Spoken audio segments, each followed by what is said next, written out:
Check. Can you guys hear me? All right, before we forget here, Tiny Panther declawed. Any more before we begin? Is that a sick pet idea? Hold on, we gotta amp it up a little bit. Turtle with... Yeah, double turtle? Double turtle. Double turtle.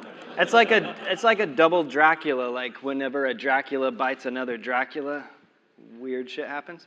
Anyway, so, guys, thank you so much for being here, and I'm Matt Piersall. I'm going to kind of show you guys my process, and I don't use it exclusively, but I'm working on a game right now for the last few years called Prey, and 98% of all the sound effects were created more or less in this fashion.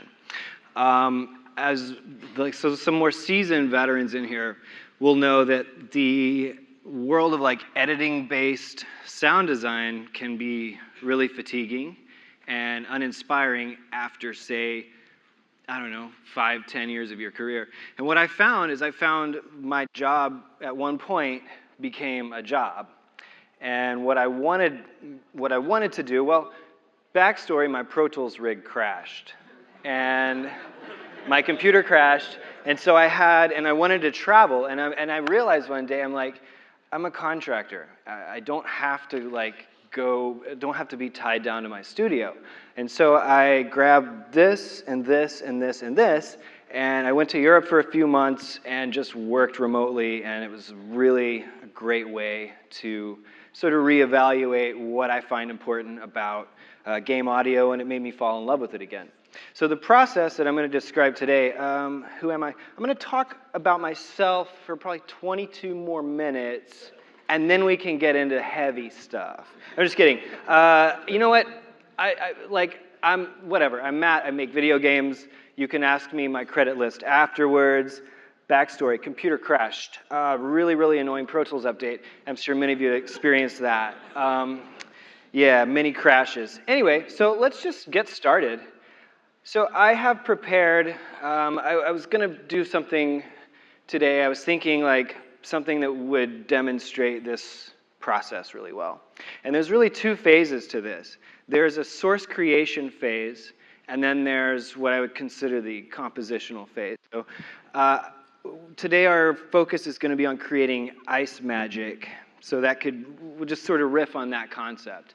And a lot of what I do is, I tend to look at the visual once or twice, try to look at it in-game, but I don't actually vid cap it to begin. I wait to do that, and I just sort of riff on a general concept, and then sort of piece those elements together in the game. So we have some source here. I want to start here. It's like, this is a way that I would gather source material. Right here we have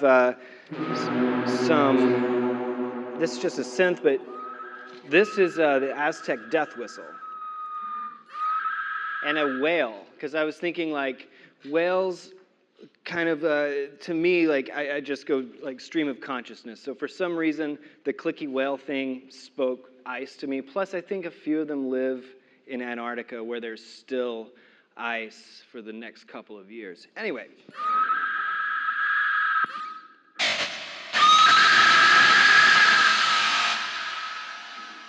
I want to start there, something nice and gentle.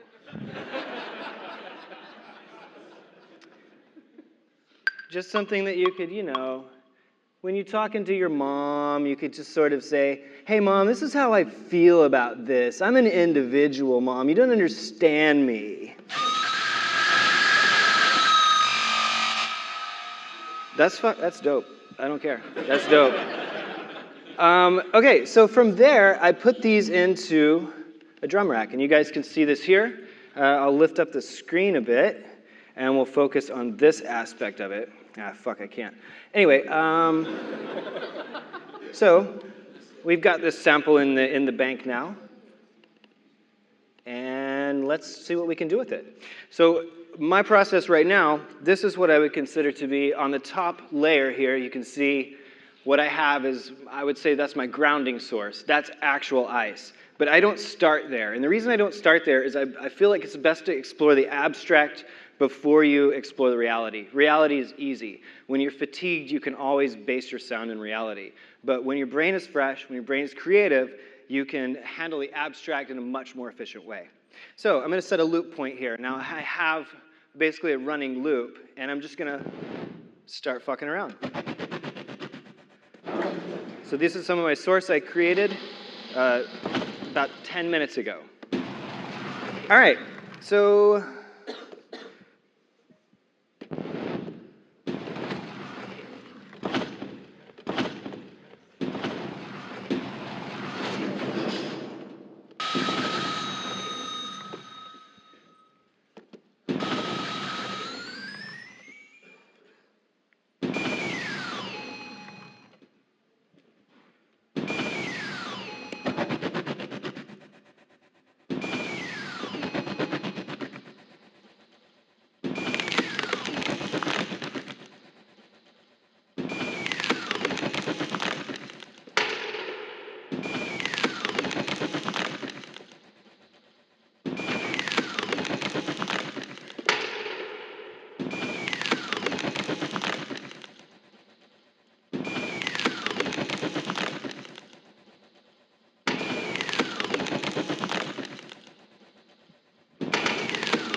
okay, so what I like about this process, so we have this, and this is just a general concept.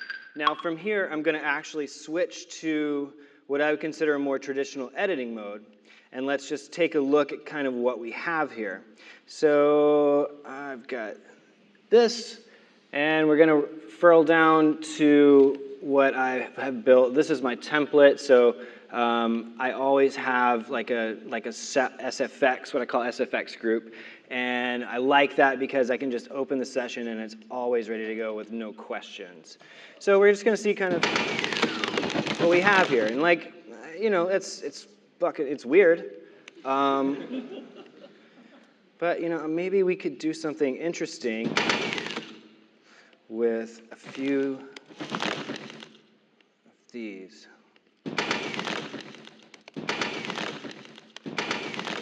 Great, cool. I don't think that's recording properly.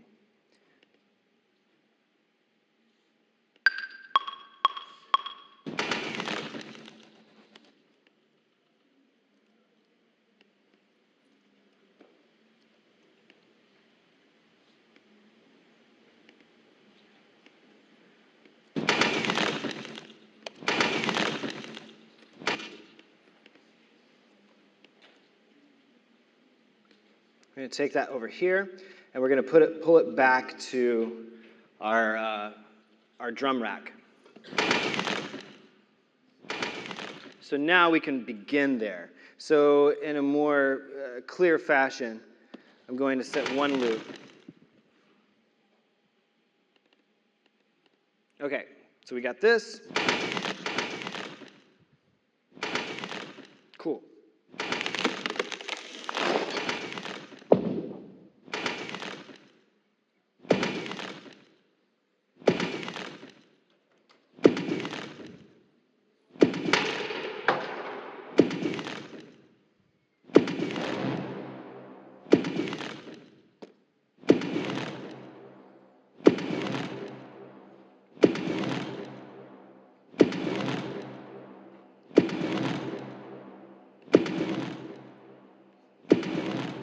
Okay, so I kind of like that.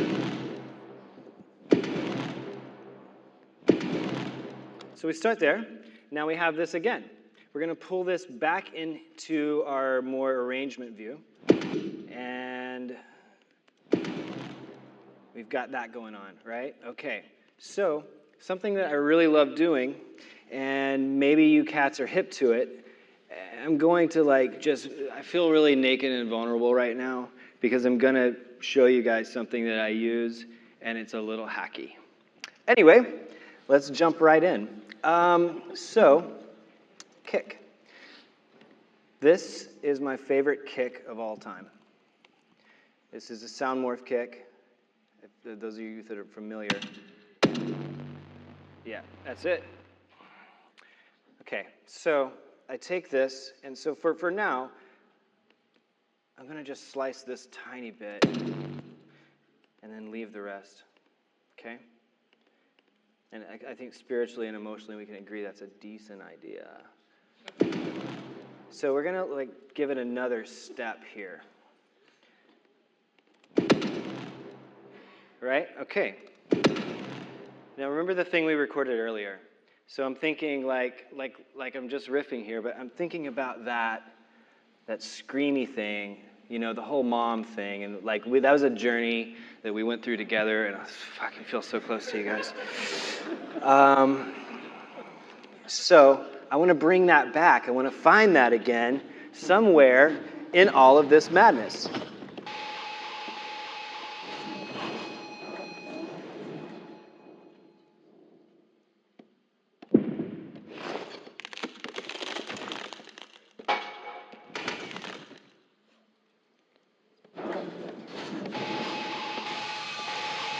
That's it. Okay, cool. And what's beautiful about this is like these things can like fairly seamlessly work together when you're not mildly nervous. Let's see. You know what, guys? I thought about it, and I thought about, you know, like how far we've come, and I'm just going to re-record it. It's that easy.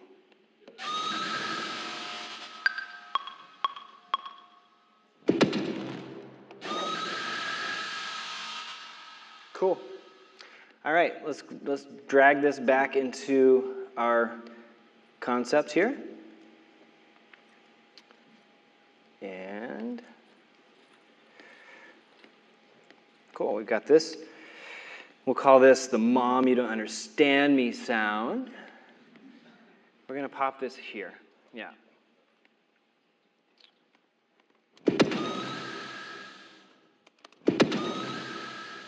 Now,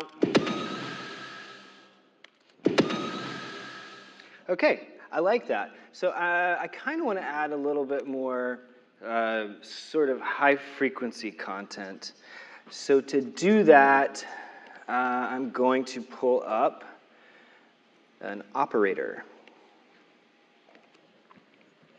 And what's great about operator is, again, this is all kind of on the fly here.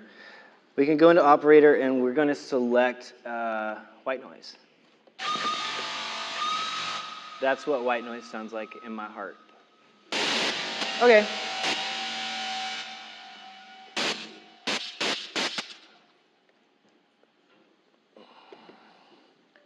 Filter. Let's do. Cool. All right, so we'll grab that.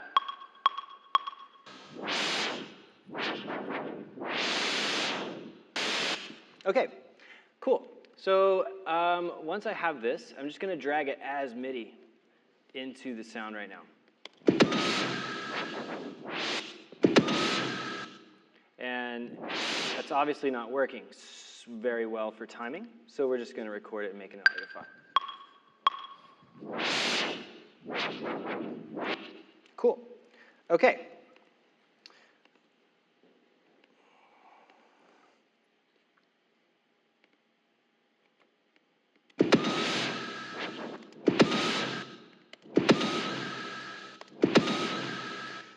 There's a tool that I like to use a lot. It's called SciQ. Are you guys familiar with this? It's a Soundtoys plugin. And what it allows you to do is distort or use harmonic distortion only on certain frequencies. So we're going to add harmonic distortion in the 900 range. Cool.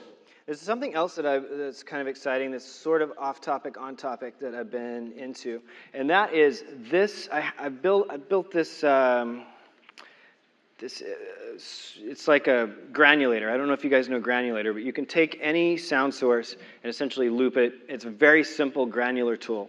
Now, if you notice, see how the EQ is going wild right now? What I've done is add a Max for Live plugin on this called Randomize, and it just takes your whatever plugin you want and just literally randomizes it like a crazy person. Now, when you first launch it, the preset is sort of set to dude on speed, but this is like dude kind of coming down from speed. So let's see how this sounds, and it's kind of a cool way to create some interesting source material. Let's get off that. So yeah, so just one button will allow, like, has a lot of movement. But now when you add in the file positioning in Granulator, as well as this diffuse EQ, which is essentially like a dub-style spring reverb.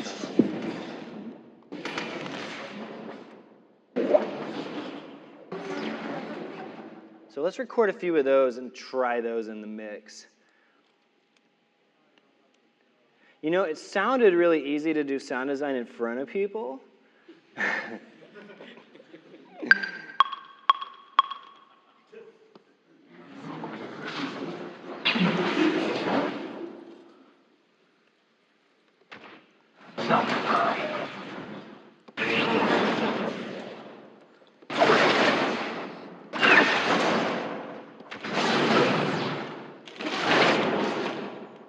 All right, I like that last one. That has a nice flow to it. I thought that, again, seeing as how we've been through so much together, that one sort of is more representative of us as a couple. Oh, by the way, side note, pet peeve, people that overprove how happy they are in their relationship on Facebook. They're like, I had a friend, and he's the funniest thing I've ever seen.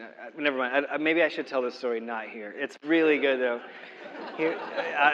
Trust me, it does involve nudity and social media.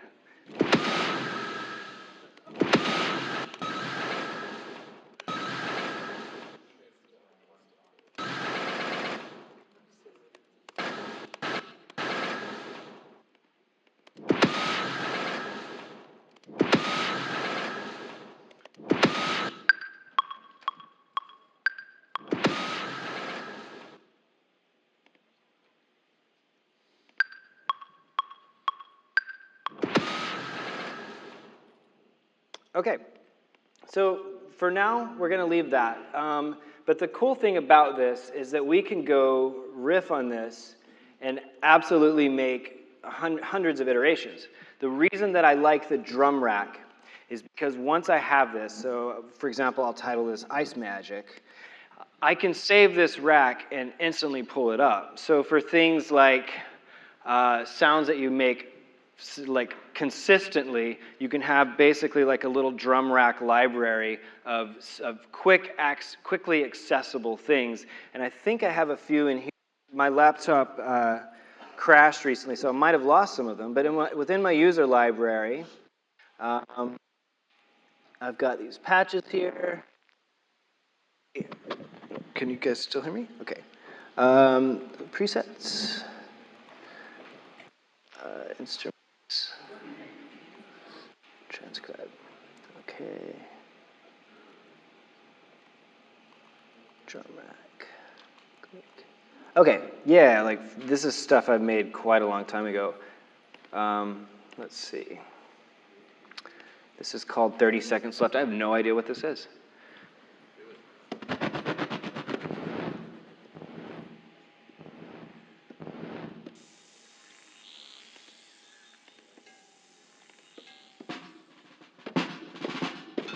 Oh, yeah, okay. This is all stuff I live recorded, actually. Making some sort of stinger things.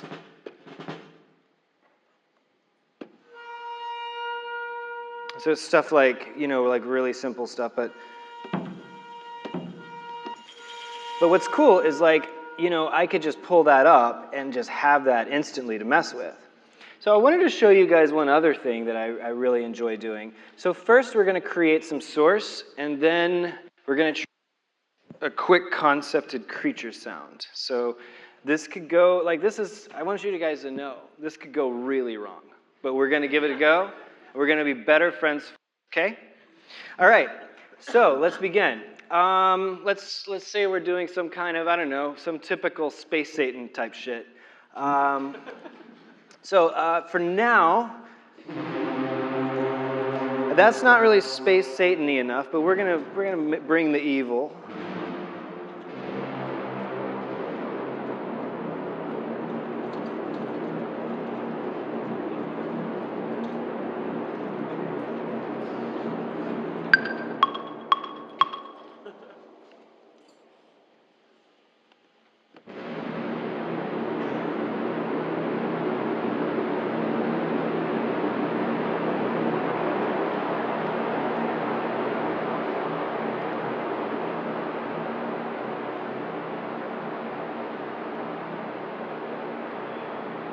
Okay, we've got this loop going. And there's a reason for this. And the reason is, I'm sure you guys already got it, but this is our core tone. Now, let's take that core tone, we're going to mute it for right now, and this is going to be the mic channel. So, yeah, this is fucking terrifying. Real. Yeah.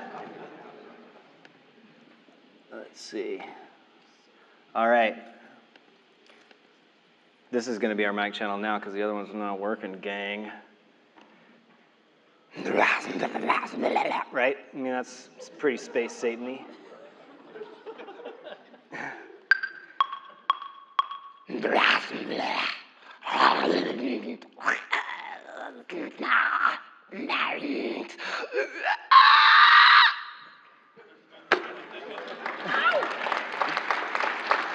All right. So you take this, and we definitely don't do that. We're going to pop it here. Okay, so we're going to pull up our old friend, the vocoder,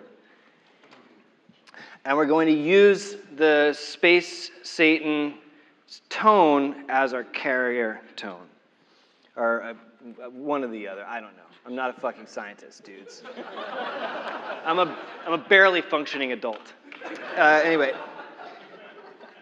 So audio from, and that's SFX1. So let's just see. It's not going to sound great just yet, but we'll just see.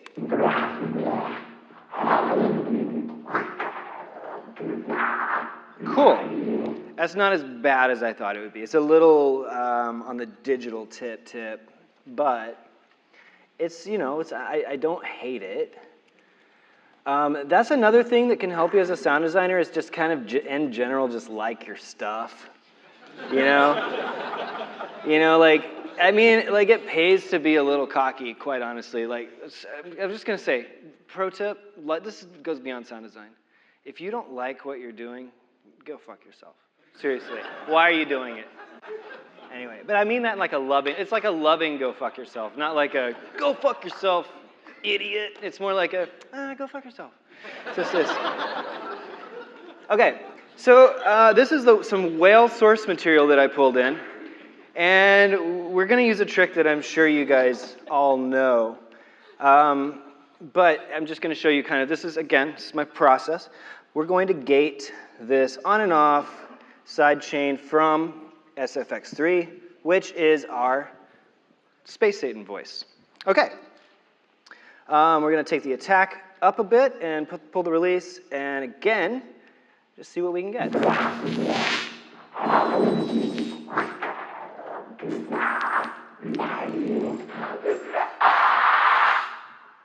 Okay, right.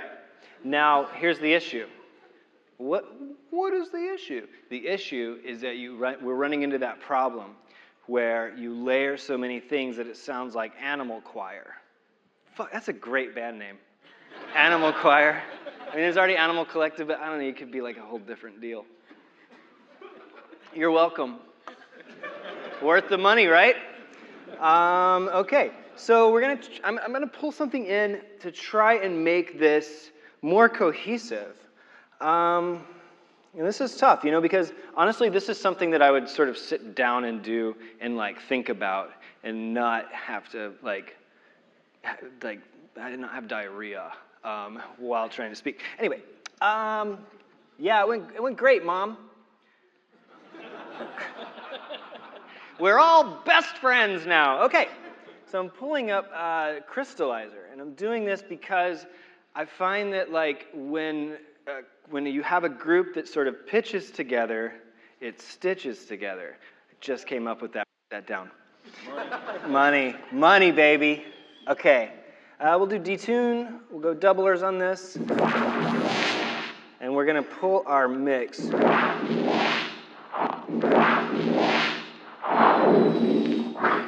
We'll pitch it. So I want to make up for some of that high-end EQ that we lost. So I'm going to go back to Sound Toys here and pull up PsyQ. I'm really, really into distortion right now. It's something that I used to stay away from, but I've been able to get some really good results from it.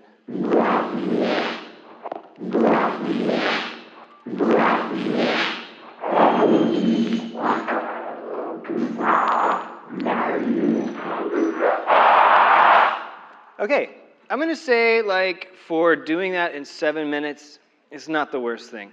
I'm going to do something I wasn't sure that I was going to do, but I really love you guys. Oh, do you like this? My name of my session is Sick GDC Prezi. Ice Magic. A dude recently got a hold of me named Ice Mage, and I was like, we gotta be friends. So this is a project I've been working on, and I'm gonna look through here, and I'm gonna find some of the more, like, I'm gonna find a sound and kind of run you guys through how I did it. Cool? Yeah? Okay. How much time do you have? I don't know. Oh, I don't. I have 2 minutes. Never mind. I'm not gonna run you through it. Does anyone have any questions? Hey, you know what? Fuck it. I'm gonna open a session and just show you guys very briefly. Oh yeah. Okay. This is the into fear state. So basically, big monster comes. You're like, oh man, that monster's really scary. And then you're like, your camera starts shaking and you can't move your character very easily. This is a very simple jam here. And yeah, it's a very similar process. This is all based on the drum rack, and let's see what we got. Yeah.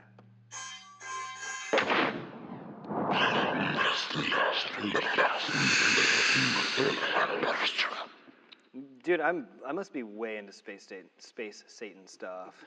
Okay, so I'm gonna just run you guys through my bounces, and it'll kind of like, as you see, from top to bottom, you'll notice that sometimes they're randomized, but typically it's like idea 1, idea 2, idea 3, idea 4. I put those in a random container and see what works best, see what sticks. So here's fear in, I think.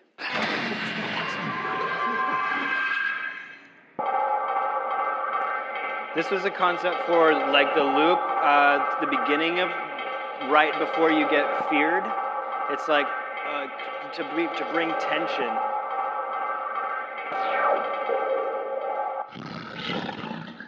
That's just my voice being weird.